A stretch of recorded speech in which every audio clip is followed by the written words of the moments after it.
پاکستان کا امریکہ سے مجموعی تجارتی سرپلس 4 سال میں 14 ارب 44 کروڑ ڈالرز ہو گیا ہے۔ اس پر مزید تفصیلات حاصل کریں گے۔ ڈان نیوز کے نمائندے طاہر شرانی ہمارے ساتھ موجود ہیں۔ طاہر، اس خبر سے متعلق تفصیلات سے آگاہ کیجیے گا۔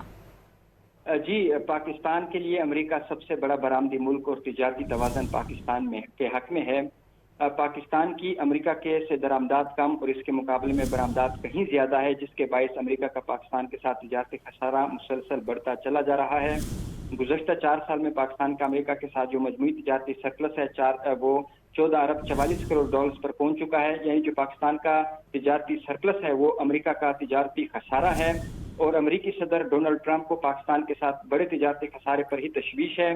حکومتی ذرائع کا کہنا ہے کہ امریکہ کے لیے گزشتہ 4 سال میں پاکستان کی مجموعی برآمدات 23 ارب 24 کروڑ ڈالرز رہیں، اور اس کے مقابلے میں امریکہ سے 4 سال میں مجموعی پاکستانی درآمدات 8 ارب 80 کروڑ ڈالرز رہیں، اور گزشتہ 4 سال کے دوران ہر گزرتے سال کے ساتھ جو پاکستان کا تجارتی سرپلس ہے وہ بڑھتا چلا گیا، اور اس کے مقابلے میں جو امریکہ کا تجارتی خسارہ ہے وہ بھی اسی حساب سے بڑھتا گیا۔ جی بہت شکریہ آپ کا طاہر، تفصیلی طور پر آگاہ کرنے کے لیے۔